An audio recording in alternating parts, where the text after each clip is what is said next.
Welcome. आज जो हमारा टॉपिक है वो इंट्रोडक्शन टू बायोलॉजी है। ये फर्स्ट चैप्टर है 9th क्लास का। पहले हम लोग पढ़ेंगे बायोलॉजी की डेफिनेशन, फिर डिविजन्स एंड ब्रांचेस की बात करेंगे। बायोलॉजी की डेफिनेशन में आते हैं BIOS means life and logos mean thoughts and reasoning. मतलब बायो का मतलब है ज़िंदगी और लोगोस का मतलब है थॉट्स एंड रीजनिंग।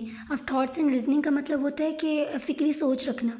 मतलब एक ऐसी ब्रांच कि एक ऐसी क्या कहते हैं बायोलॉजी जिसके अंदर हम लोग कर रहे हैं फ़िक्री सोच रख रहे हैं ज़िंदगी के ऊपर। बायोलॉजी क्या है? Biology is the scientific study in which we study about living things. हम लोग इसमें लिविंग ऑर्गेनिजम्स के बारे में पढ़ते हैं जो कि ज़िंदगी रखते हैं। अब आगे इसकी डिविजन्स आती हैं, microbiology, botany and zoology. Microbiology जो है वो है कि इसके अंदर क्या होता है, माइक्रो से वर्ड की पता चल रहा है। माइक्रो क्या होता है? एक्सट्रीमली स्मॉल पार्टिकल्स जो कि हम लोग नेकेड आई से देख ही नहीं सकते। हमने इसमें माइक्रोस्कोप यूज़ करना ही होता है। तो इसमें क्या होता है, माइक्रोस्कोपिक जो ऑर्गेनिजम्स होते हैं हम इसकी स्टडी करते हैं माइक्रोबायोलॉजी के ऊपर। एग्जांपल क्या है? Viruses, bacteria, fungi and protozoa. ये जितने भी नाम हैं ये सब क्या है? ये माइक्रोस्कोपिक ऑर्गेनिजम्स हैं जो कि हमें नेकेड आई से हम लोग देख नहीं सकते। ये हमारी ज़िंदगी में प्रेजेंट होते हैं, हर जगह होते हैं, लेकिन हम इसको अपनी आँखों से नहीं देख सकते। हमें इसमें माइक्रोस्कोप यूज़ करना पड़ता है। आगे क्या आता है? बॉटनी का मतलब होता है कि हम लोग इसमें साइंटिफिक स्टडी करें प्लांट्स के ऊपर। और जोलॉजी हम लोग इसमें एनिमल्स की स्टडी करते हैं, साइंटिफिक स्टडी। मतलब जू का हम यहाँ से नाम याद रख लें। जू का जहाँ पे आ जाएगा नेम वहाँ पे एनिमल्स का करेंगे, और जहाँ पे बॉटनी होगा वहाँ पे प्लांट्स के बारे में। आगे इसकी ब्रांचेस हैं। ब्रांचेस में सबसे पहली ब्रांच कौन सी? इम्यूनोलॉजी।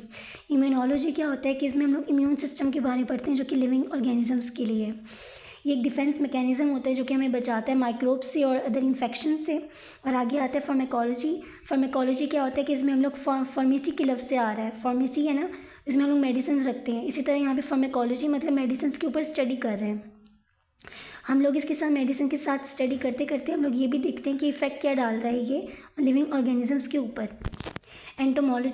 एंटोमोलॉजी का मतलब होता है कि वो स्टडी अबाउट द इंसेक्ट्स। मतलब इंसेक्ट्स की जनरल कैरेक्टरिस्टिक हो गए, हैबिटेट्स हो गए।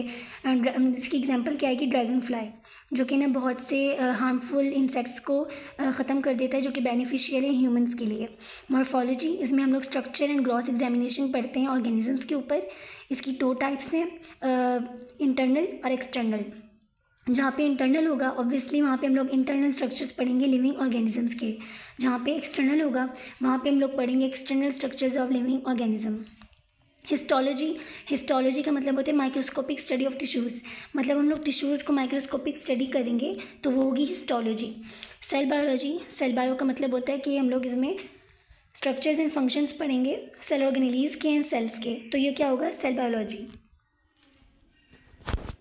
आगे आता है फिजियोलॉजी का मतलब होती है जिस study of functions of different parts of living organisms. मतलब इसमें हम लोग फंक्शंस हैं वो लिविंग ऑर्गेनिजम्स में हैं तो हम उसके बारे में स्टडी करेंगे। फॉर एग्जांपल अगर मैं कहूँ कि हम लोग कार्डियोवास्कुलर स्टडी कर रहे हैं, मतलब कार्डियोवास्कुलर फिजियोलॉजी पढ़ रहे हैं ह्यूमंस की, तो ऑब्वियसली हम लोग कार्डियोवास्कुलर के फंक्शंस पढ़ रहे हैं ह्यूमंस के अंदर, तो ये क्या होगा? फिजियोलॉजी होगी। एग्जाम्पल है मॉलिक्यूलर बायोलॉजी में क्या होता है कि ये ना इस तरह की, मतलब इसको हम लोग बायोकेमिस्ट्री भी कह सकते हैं। इसमें हम लोग क्या करते हैं? मॉलिक्यूल्स के बारे में पढ़ते हैं, like proteins, carbohydrates, lipids and nucleic acid.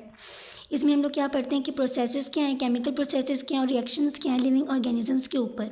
अब जेनेटिक्स की बात आती है। जेनेटिक्स में क्या होता है? हम जीन्स के बारे में पढ़ते हैं, इनहेरिटेंस के बारे में पढ़ते हैं।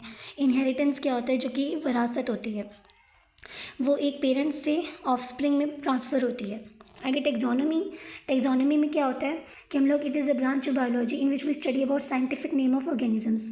मतलब हम लोग इसमें साइंटिफिक नेम्स वगैरह पढ़ते हैं। लाइक अनियन है, उसका नेम है टेक्सोनोमी में एलियम सीपा, तो हम लोग जो स्टडी कर रहे हैं वो हम टेक्सोनोमी के थ्रू कर रहे हैं।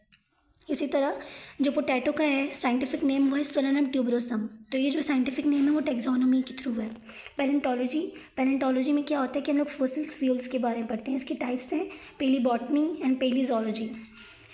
इसमें जो बॉटनी वाला आएगा ऑब्वियसली हम लोग इसमें प्लांट्स के बारे में पढ़ेंगे, प्लांट्स की फोसिल्स के बारे में, और जो जहाँ पे जोलॉजी लिखा आएगा वहाँ पे हम लोग क्या करेंगे? एनिमल फोसिल्स के बारे में पढ़ेंगे। इन्वायरमेंटल बायोलॉजी क्या होती है कि वो हम लोग इंटरेक्शन पढ़ते हैं ह्यूमंस का इन्वायरमेंट के साथ, जो कि इंटरेक्शन है ह्यूमंस का इन्वायरमेंट के साथ, वो क्या होगा? Environmental biology.